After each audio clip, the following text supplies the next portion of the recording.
Gereja Santo Fransiskus Xaverius Simalingkar B berdiri sejak tahun 1973. Awalnya umat Katolik yang berdomisili di Simalingkar B beribadat di Gereja Santo Stefanus Martir, Kelone. Kemudian misionaris dari Italia, Pastor Carmelo Comina dari Paroki Deli Tua bersama dengan Bapak Emmanuel Sempat Ginting dari stasi Koloni menemui Bapak Tetap Tarigan untuk membicarakan pendirian gereja stasi di Simalingkar B.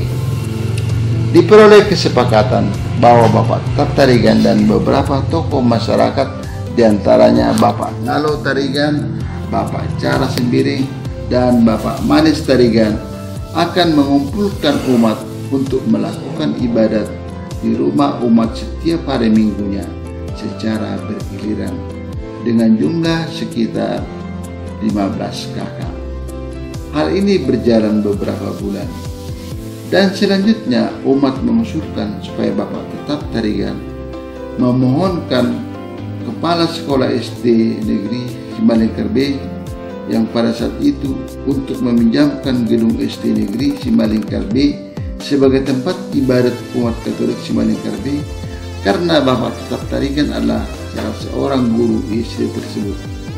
Usulan tersebut ternyata dikabulkan sehingga umat bisa beribadat di SD Negeri Simalingkar B. Pada tanggal 24 Februari 1974 dilaksanakan pertama sekali pembaptisan di stasi Simalingkar B oleh Pastor Carmelo Comina dengan peserta baptis lebih kurang 25 orang. Bapak Serani pada pembaptisan tersebut masih dijabat oleh pengurus gereja dari stasi Keloni, yaitu Bapak Emmanuel Sempat Ginting, sedangkan Ibu Serani adalah Suster Adriana Faul. Pada tanggal tersebut juga ditetapkan kepengurusan gereja stasi Simalingkar B oleh Pastor Carmelo Comina dengan susunan pengurus sebagai berikut: Ketua 1 Bapak Tetap Tarigan, Ketua 2 Bapak Ngalo Tarigan, Sekretaris dipegang langsung oleh Ketua 1 Bendahara Bapak Cara Sembiring. Untuk selanjutnya terjadi perkembangan umat sehingga diperlukan tempat misa yang lebih luas. Maka umat mengusulkan supaya didirikan bangunan gereja. Pada bulan Mei 1974 dengan semangat dan swadaya umat didirikanlah bangunan darurat dari bambu di pertapakan gereja lama yang tanahnya disumbangkan oleh Bapak Nangge Sembiring. Sampai tahun 1976, stasi Simalingkar B masih digembalakan oleh imam dari paroki Deli Tua dengan jadwal misa sekali sebulan, sedangkan ibadat dipimpin oleh pengurus gereja stasi Simalingkar B secara bergantian. Untuk penyegaran ibadat tanpa misa sekali-sekali dipimpin oleh pengurus gereja dari stasi Koloni atau stasi Pancur Batu. Pada awal tahun 1977, stasi Simalingkar B diserahkan dari paroki Santo Yosef Deli Tua kepada paroki Padang Bulan Medan. Bertahan sekitar 3 tahun, bangunan darurat di gereja akhirnya tumbang karena hujan deras disertai angin kencang. Maka pada tahun 1977 didirikanlah bangunan gereja yang permanen, yaitu gereja lama sekarang. Pada tahun 1982 stasi Simalingkar B diberi nama Gereja Katolik Kebangkitan Simalingkar B oleh Pastor Antonio Murro. Pada tahun 1994 berdasarkan keputusan rapat pengurus stasi dan pengurus lingkungan, maka dipilihlah pelindung stasi, yaitu Santo Fransiskus Xaverius, sehingga nama stasi berubah menjadi Stasi Santo Fransiskus Xaverius Simalingkar B. Seiring perkembangan umat, maka gereja lama tidak mampu lagi menampung umat untuk perayaan misa. Dengan demikian diperlukan bangunan gereja yang lebih besar. Maka pada tahun 1996 didirikanlah gereja yang lebih besar oleh Pastor Antonio Rajoli dan selesai pada tahun 1997. yang peresmiannya dipimpin oleh Uskup Agung Medan, Monsinyur Agi Pius Datubara.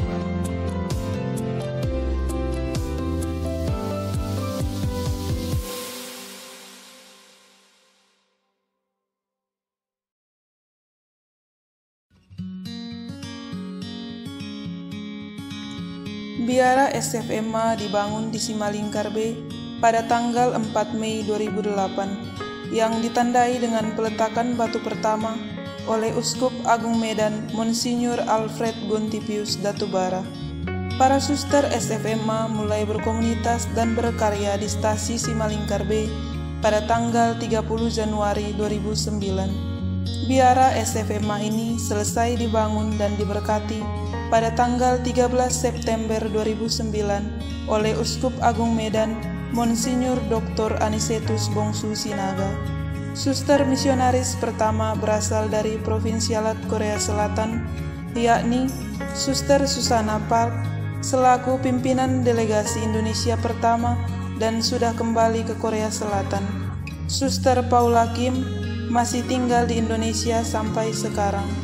Suster Regina tidak di Indonesia lagi, dan Suster Christina Hur selaku pimpinan delegasi Indonesia sampai sekarang. Para saudari yang bersamaan pindah ke Simalingkar B ialah Saudari Teresa Nadeak, novis, Saudari Alexia Sitepu, novis, Saudari Maria Tarigan, postulan, Saudari Monica, postulan, Saudari Loren Sembiring, postulan, dan Saudari Ana, postulan. Sekarang para suster SFMA yang tinggal di biara tersebut berjumlah 33 orang. Rencana pendirian Gradios dan Mausoleum secara lisan pernah disampaikan, bahkan tertulis dalam wasiat Uskup Keuskupan Agung Medan yang menyampaikan bahwa adanya cita-cita keuskupan untuk mendirikan rumah imam-imam diosesan Keuskupan Agung Medan di wilayah kuasi paroki ini. Rumah untuk imam diosesan KAM ini disebut Gradios atau Geraha Imam Diosesan. Selain itu, keprihatinan pihak keuskupan atas pekuburan atau mausoleum bagi imam diosesan KAM juga direncanakan dibangun di wilayah kuasi paroki ini. Karena itu pula RD Fritz Tambunan telah dimakamkan di kompleks gereja Simalingkar B, Medan.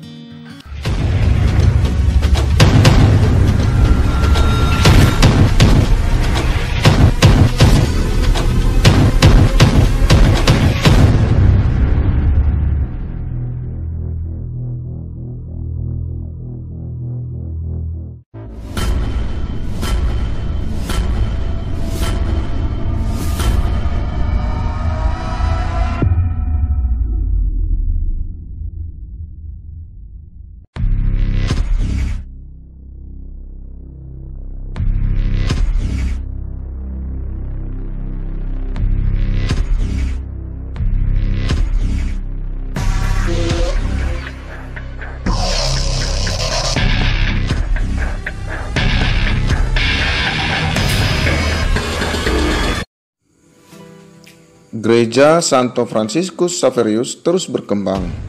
Pada tahun 2016, Uskup Agung Medan Monsinyur Dr. Anicetus Bongsu Sinaga mengeluarkan surat keputusan Uskup Agung Medan nomor 024-par-SBM-KA-2016 tentang pendirian kuasi paroki Santo Fransiskus Xaverius Simalingkar B pada tanggal 25 Januari 2016. Serentak dengan dikeluarkannya surat tersebut, Bapak Uskup Agung Medan juga mengeluarkan surat keputusan penetapan Uskup Agung Medan nomor 025-par-SBM-KA-1 Romawi-2016 tentang pemindahan stasi-stasi untuk membentuk kuasi paroki Santo Fransiskus Xaverius Simalingkar B, Medan. Adapun stasi-stasi yang ditetapkan untuk bergabung menjadi kuasi paroki ini adalah 1. Stasi Santo Fransiskus Xaverius Simalingkar B Jalan Bunga Bangsa, Medan Tuntungan 20135 dengan jumlah umat 487 KK, 2.223 jiwa. 2. Stasi Santo Stefanus Martir Koloni, Kecamatan Pancur Batu, Kabupaten Deli Serdang dengan 99 KK, 410 jiwa umat. 3. Stasi Santo Fransiskus Assisi Durin Pitu, Kecamatan Pancur Batu, Kabupaten Deli Serdang dengan jumlah umat 48 KK, 185 jiwa. Keputusan dan ketetapan ini diambil oleh Uskup Agung Medan setelah RD Fernandus Saragi selaku dan atas nama tim Celia yang ditunjuk sebelumnya telah menyampaikan data-data yang akurat secara tertulis kepada Uskup Agung Medan. Stasi Santo Fransiskus Xaverius Simalingkar B berasal dari Paroki Santo Fransiskus Assisi Padang Bulan, sedangkan Stasi Santo Stefanus Martir Koloni dan Stasi Santo Fransiskus Assisi Durin Pitu berasal dari Paroki Santo Yohanes Paulus II Namo Pecawir, Medan Tuntungan. Ketiga gereja stasi ini sebelumnya merupakan gereja yang digembalakan oleh para pastor biarawan Ordo Saudara Dina Konventual. Segera setelah terjadi penetapan tersebut, mulailah dilaksanakan penyalinan buku-buku yang perlu, yakni buku catatan baptis dan buku perkawinan di bawah panduan para pastor paroki asal stasi yang akan bergabung menjadi satu kesatuan dalam kuasi paroki Santo Fransiskus Xaverius Simalingkar B, Medan.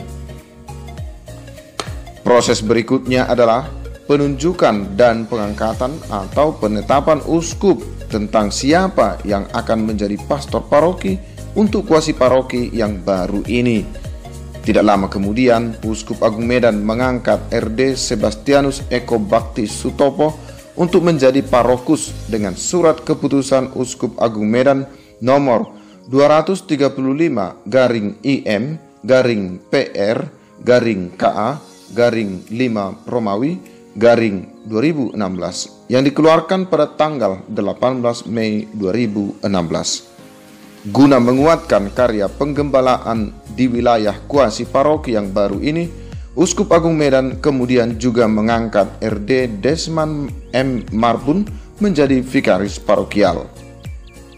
Dengan ditunjuk dan diangkatnya pastor paroki di kuasi paroki Santo Fransiskus Xaverius Simalingkar B, maka pada hari Minggu tanggal 17 Juli 2016 dilaksanakan acara serah terima karya penggembalaan dari pastor biarawan Ordo Saudara Dina Konventual kepada pastor diosesan Keuskupan Agung Medan. Acara serah terima ini dipimpin oleh Vikaris Episkopal RP Harold Haryanja OFM Kapusin. Nama dan pelindung kuasi paroki ini tetap menggunakan nama Santo Fransiskus Xaverius Simalingkar B, sebagaimana selama ini telah disandang sebagai nama dan pelindung saat masih berstatus stasi yang merupakan bagian dari paroki Santo Fransiskus Assisi Padang Bulan, Medan.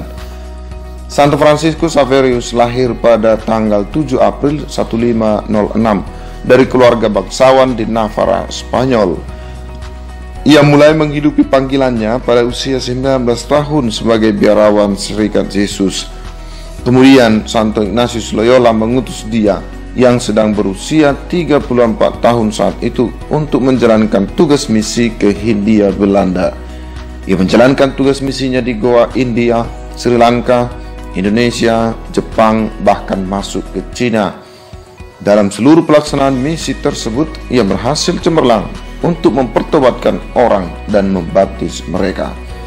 Bahkan keberhasilannya tercatat sebagai karya terbesar sesudah Santo Petrus dan Paulus, sehingga ia dikenal sebagai misionaris agung. Ia meninggal ketika hendak memulai karyanya di Cina pada tanggal 2 Desember 1552 pada umur 46 tahun. Fransiskus Xaverius dinyatakan kudus oleh Paus Gregorius ke-15 pada tahun 1622 bersamaan dengan kanonisasi Ignatius dari Loyola Teresia dari Avila, Filipus Neri, dan Isidorus si petani. Ungkapan kasih yang menjadi semangat misi Santo Fransiskus Xaverius ialah, apa untungnya apabila manusia memperoleh segalanya namun kehilangan jiwanya.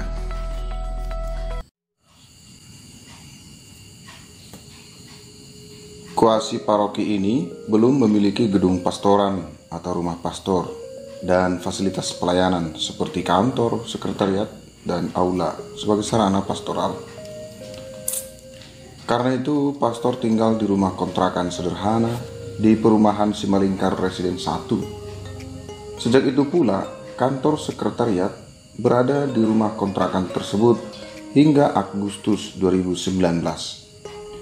Rumah sempit tersebut digunakan juga untuk membuka botol-botol receh Mulana yang dihimpun dari sisa belanja rumah tangga semua umat kuasi paroki. Pada tahun ketiga, ada keluarga umat Simalingkar B sungguh prihatin dengan rumah tinggal dan serentak kantor dengan satu meja di kontrakan yang sempit itu.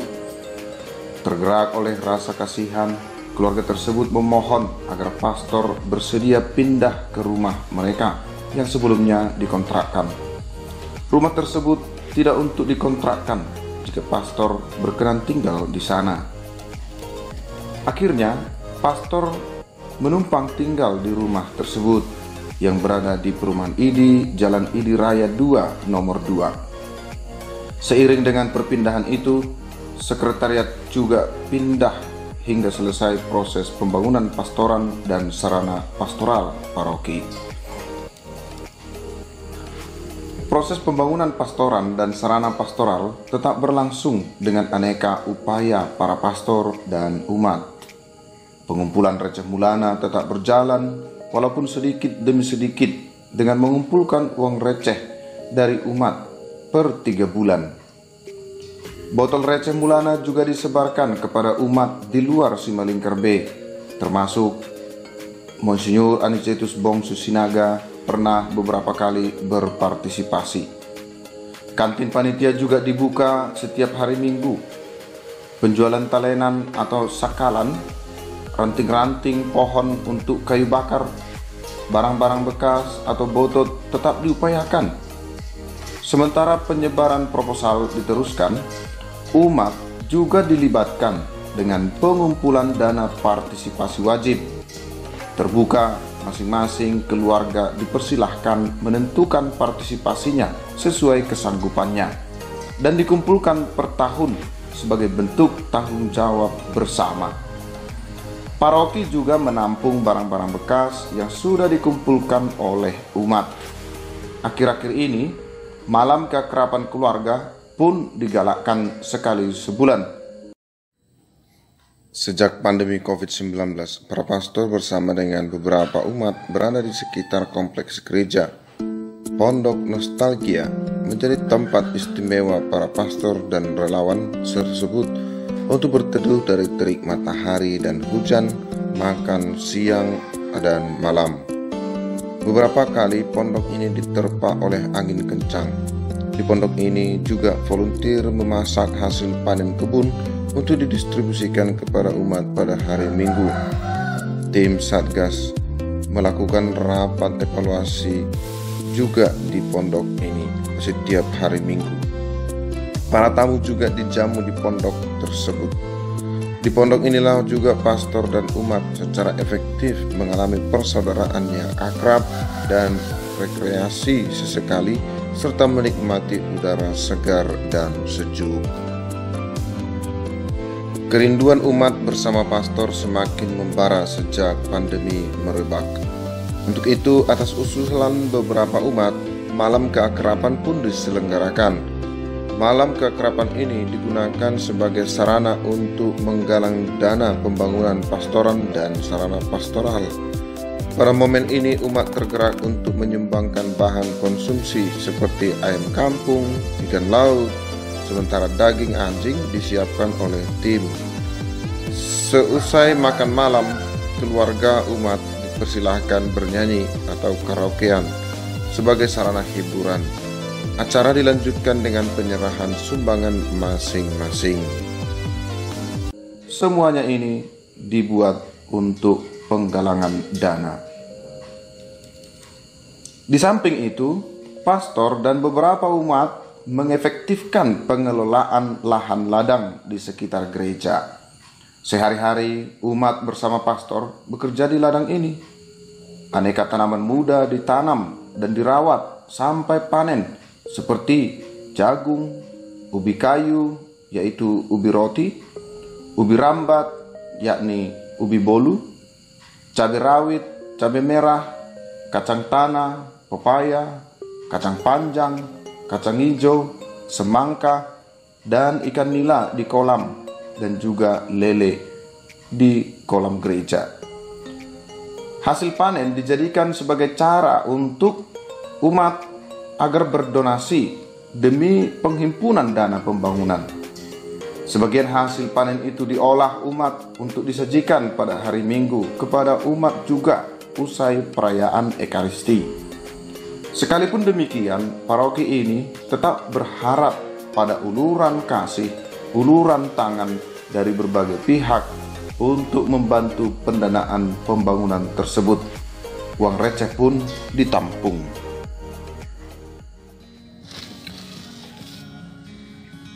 Berdasarkan data Biduk 2020, umat kuasi paroki Simalingkar B berada pada kategori usia sangat produktif. Usia dewasa sungguh masih dominan 32,67% dan ditopang oleh usia dewasa awal 22,81%, yakni kaum muda OMK. Harapan untuk pengembangan sangat besar. Program pastoral sangat baik diarahkan untuk menyentuh dan memperkembangkan kaum muda dan umat yang sudah berkeluarga sebelum usia lansia demi kemajuan gereja. Usia kanak-kanak 12,53% dan remaja 10% juga cukup menggembirakan. Mereka sangat terbuka untuk didampingi dan dipersiapkan demi masa depan gereja. Sementara usia lansia cukup sedikit, 6,58%, hampir seimbang dengan usia bayi 4,69%. Akan tetapi, usia bayi cukup kecil. Untuk hal ini, para pengurus gereja dan para gembala perlu menganimasi dan memotivasi keluarga-keluarga muda untuk membangun keluarga berencana yang sesuai dengan harapan gereja, yakni untuk memperbanyak anak-anak angkat Allah. Pelayanan sakramental pada tahun kedua dan ketiga sesudah kuasi paroki ini dimekarkan mengalami peningkatan. Secara khusus, pelayanan terima resmi bagi umat yang dewasa cukup besar dan pada tahun ketiga. Hal ini diyakini sebagai buah dari penataan administratif.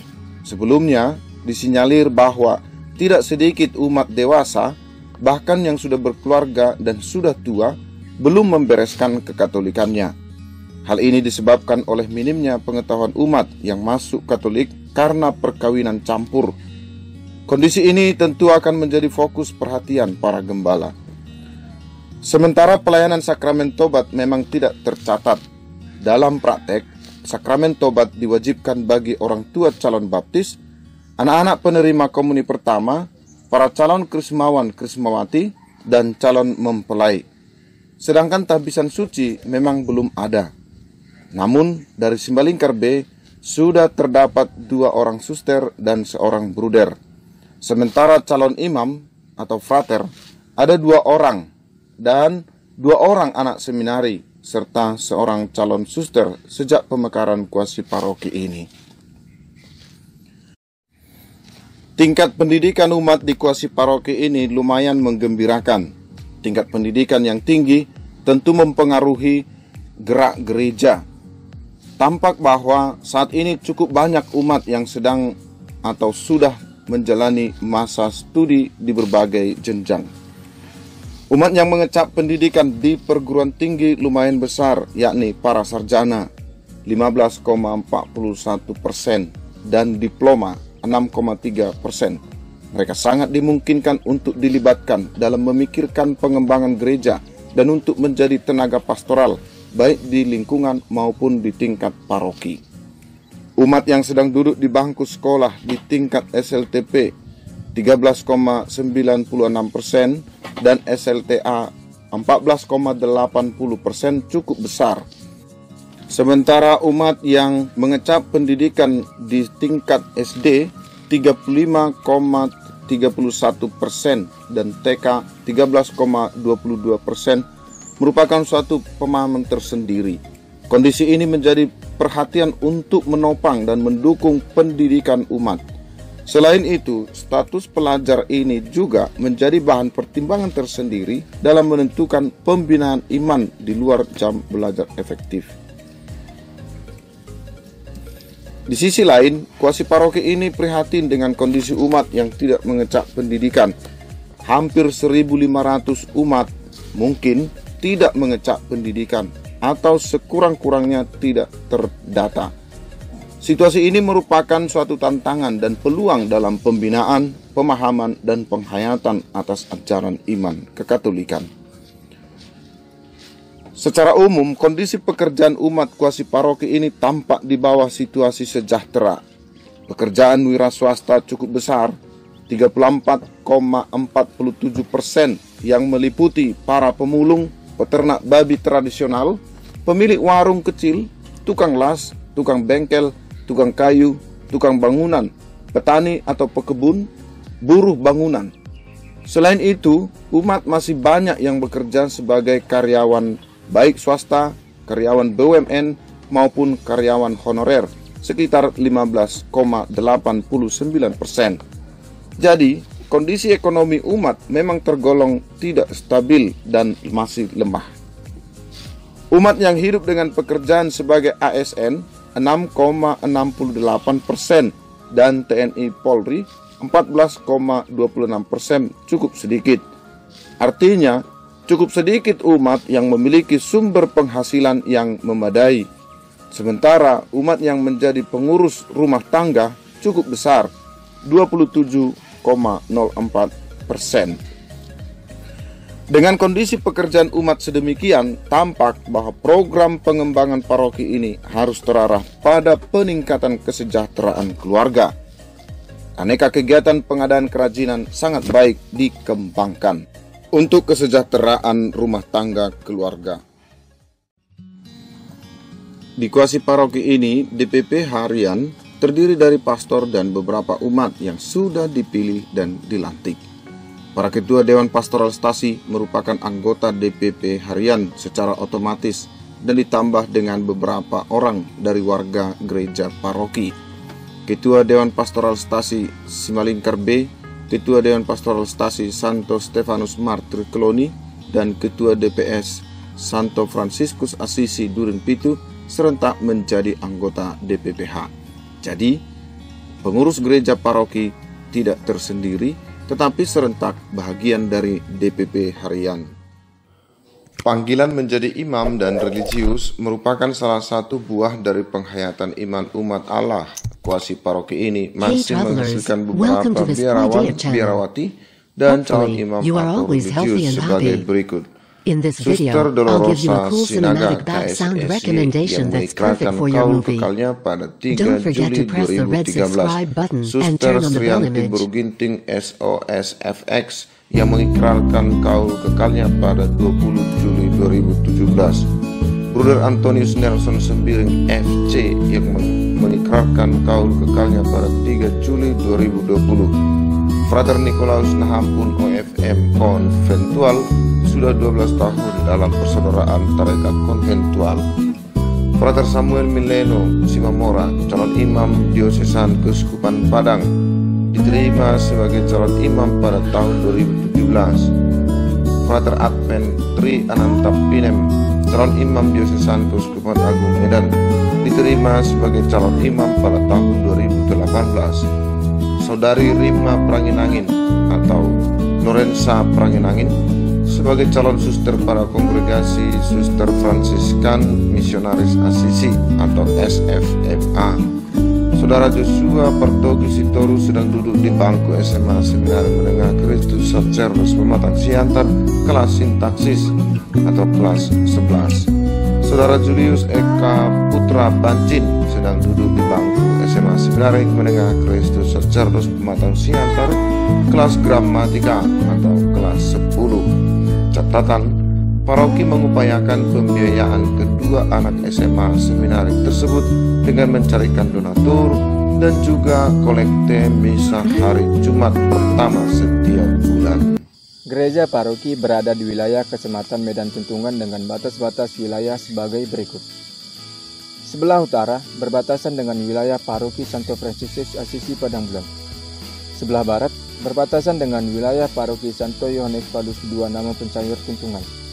Sebelah timur berbatasan dengan wilayah paroki Santo Yosef de Letua. Sebelah selatan berbatasan dengan wilayah paroki Bandar Baru.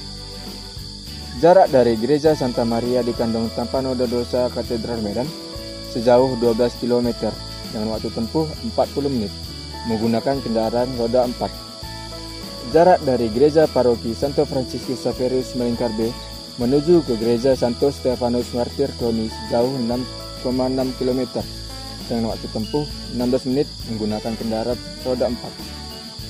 Jarak dari Gereja Paroki Santo Fransiskus Xaverius Melingkar B menuju ke Gereja Santo Fransiskus Asisi Duruncucu sejauh 14 km dengan waktu tempuh 30 menit menggunakan kendaraan roda 4.